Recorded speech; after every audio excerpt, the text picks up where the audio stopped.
Hello friend, welcome back to my YouTube channel physical education with Shweta Rajput में आपका बहुत बहुत स्वागत है। फ्रेंड्स, आज हम सिद्धांतों के बारे में चर्चा करने जा रहे हैं। थार्नडाइक का सिद्धांत है, हल का सिद्धांत है, स्किनर का सिद्धांत है, कोहलर का सिद्धांत है, पावलोव का सिद्धांत है, जीन पियाजे का सिद्धांत। इन सभी सिद्धांतों के बारे में विस्तार पूर्वक चर्चा करने जा रहे हैं। सबसे पहले हम थार्नडाइक के सिद्धांत को देखते हैं। थार्नडाइक ने किस जानवर पर प्रयोग किया था? सबसे पहले क्वेश्चन बनता है, थार्नडाइक ने किस जानवर पर प्रयोग किया था? तो थार्नडाइक का प्रयोग बिल्ली पर माना जाता है। थार्नडाइक के सिद्धांत को क्या कहा गया? थार्नडाइक के सिद्धांत का नाम क्या था? प्रयास एवं त्रुटि का सिद्धांत। जो थार्नडाइक ने अपना सिद्धांत दिया था उस सिद्धांत का नाम था प्रयास एवं त्रुटि का सिद्धांत। सबसे पहले अब यहाँ हम देखते हैं, थार्नडाइक ने सीखने पर का सिद्धांत दिया था। थार्नडाइक ने सीखने का सिद्धांत दिया था। कब दिया था ये 1913 में दिया था।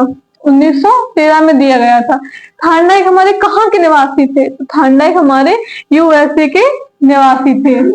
इन्होंने बिल्ली पर प्रयोग किया था। किस जानवर पर प्रयोग किया था थार्नडाइक ने? बिल्ली पर। इसका स्टिमुलस उद्दीपन क्या था? थार्नडाइक ने जो बिल्ली पर प्रयोग किया था उस बिल्ली के लिए स्टिमुलस या उद्दीपन क्या दिया गया था? तो मांस का टुकड़ा था। मांस का टुकड़ा या मछली का टुकड़ा था। इस सिद्धांत के, जो थार्नडाइक का सिद्धांत है, इस सिद्धांत को अन्य नामों से जाना जाता है। सबसे पहले आता है प्रयास एवं त्रुटि का सिद्धांत, फिर आता है नेक्स्ट हमारा आवृत्ति या बार बार का सिद्धांत, आवृत्ति या बार बार का सिद्धांत। नेक्स्ट हमारा आता है प्रयास एवं भूल का सिद्धांत, प्रयास एवं भूल का सिद्धांत। नेक्स्ट हमारा लास्ट आता है उद्दीपन अनुक्रिया का सिद्धांत, उद्दीपन अनुक्रिया का सिद्धांत। थार्नडाइक के सिद्धांतों का अन्य नाम है, सबसे पहले प्रयास एवं त्रुटि का सिद्धांत, दूसरा आता है आवृत्ति का सिद्धांत, नेक्स्ट हमारा तीसरा आता है प्रयास एवं भूल का सिद्धांत, नेक्स्ट हमारा चौथा आता है उद्दीपन अनुक्रिया का सिद्धांत। ये थार्नडाइक के सिद्धांत के उपनाम दिए गए हैं। नेक्स्ट हमारा आता है पुनर्वलन का सिद्धांत। पुनर्वलन का सिद्धांत किसने दिया था? तो यहाँ हल आते हैं। पुनर्वलन का सिद्धांत किसने दिया था? क्लार्क हल ने। हल कहाँ के निवासी थे? हल हमारे यूएसए के निवासी थे। इनका शॉर्ट, जो क्लार्क हल का सिद्धांत है, इसका शॉर्ट नाम है CL हल, क्लार्क हल, मतलब CL हल के नाम से भी इसे जाना जाता है। नेक्स्ट हमारा तीसरा सिद्धांत आता है सामाजिक अधिगम का सिद्धांत। सामाजिक अधिगम का सिद्धांत किसने दिया था? तो सामाजिक अधिगम का सिद्धांत अल्बर्ट बंडूरा ने दिया था। इन्होंने एक छोटी सी डॉल पर प्रयोग किया था जिसका नाम था बेबी डॉल। इन्होंने एक छोटी सी गुड़िया पर प्रयोग किया था जिसका नाम था बेबी डॉल। जो हमारे अल्बर्ट बंडूरा थे, ये कहाँ के निवासी थे?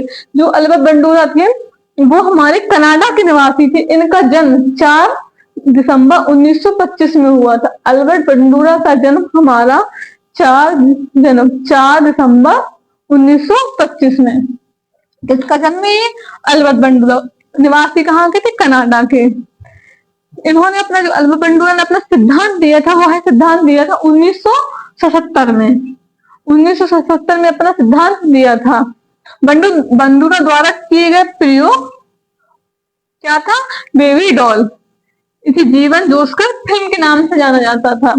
जीवन जोशकर फिल्म के नाम से जाना जाता है। इन्होंने क्या क्या सिद्धांत किया?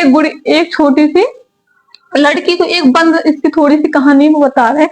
एक छोटी सी लड़की को एक रूम में बंद कर लिया गया था। उसे एक छोटी सी गुड़िया दी थी। उस गुड़िया को पहले मतलब रखा गया एक रूम में, फिर एक डॉल दी गई, फिर एक व्यक्ति ने उस डॉल की खूब पिटाई की। वह छोटी सी गुड़िया उसे आंखों से देखती रही।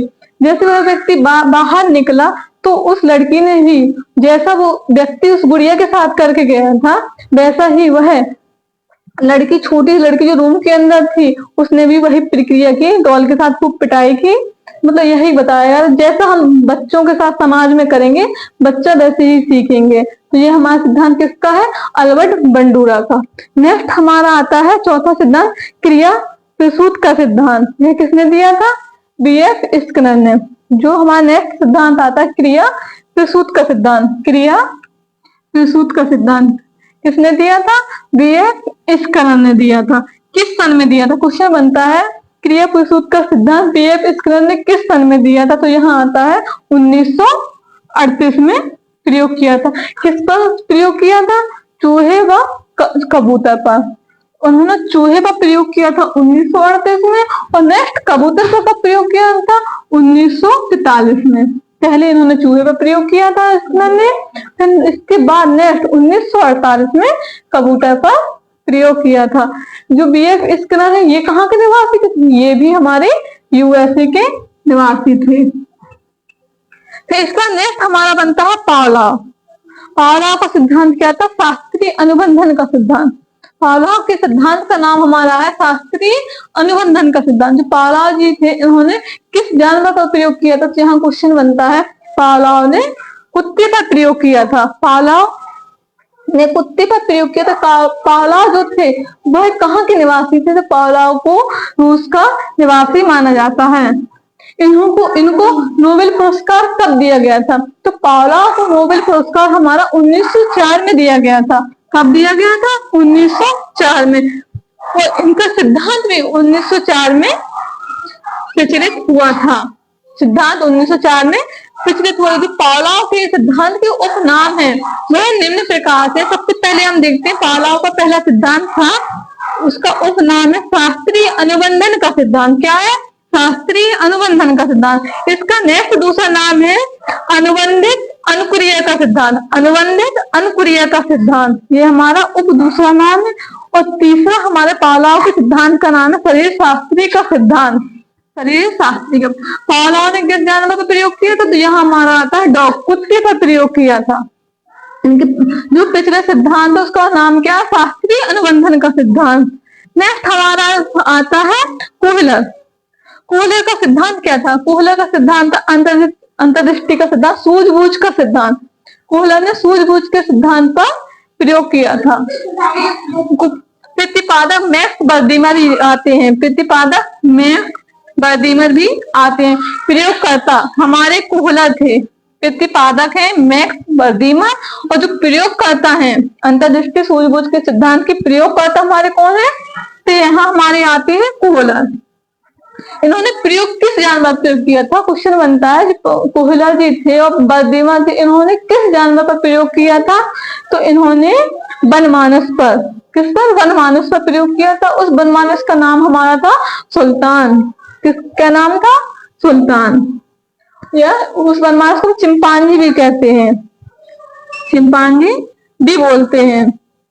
जो कोहलर कोप्पा बर्दीमर थे, जिस कोहलर कोप्पा मैक्स बर्दीमर यह सभी गेस्टालवादी थे। कोहलर कोप्पा बर्दीमर जिसका नाम है मैक्स बर्दीमर यह सभी हमारे गेस्टालवादी थे। गेस्टालवादी थे, यह सभी गेस्टालवादी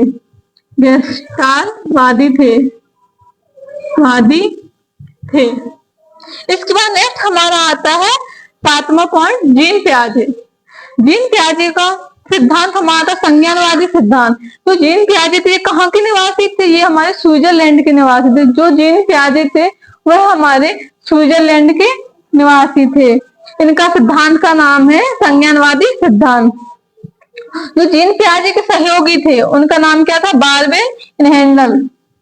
उनका नाम था बारबे इनहेंडल था। इसका जो जीन पियाजे का सिद्धांत था वो विकासात्मक मनोविज्ञान का विकासात्मक सिद्धांत। इन्हें मनोविज्ञान का जनक भी कहा जाता है। जीन पियाजे को विकासात्मक मनोविज्ञान का जनक भी कहा जाता है।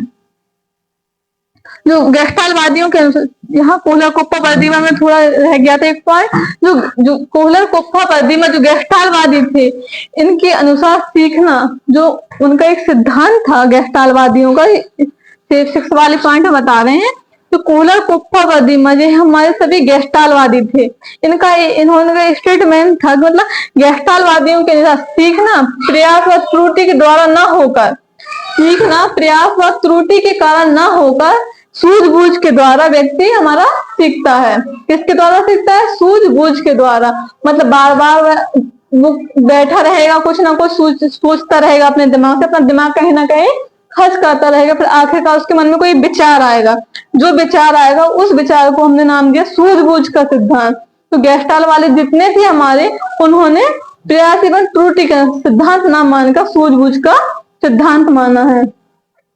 फ्रेंड्स, आज हमने जितने सिद्धांत थे वो हमने आज आपको सारे कंप्लीट करा दिए। आज हमारी साइकोलॉजी खत्म हुई। कल हम नेक्स्ट टॉपिक के साथ आएंगे। फ्रेंड्स, अगर हमारा वीडियो पसंद आया हो तो उसे लाइक करें, सब्सक्राइब करें, अपने दोस्तों के साथ शेयर करें। Thank you.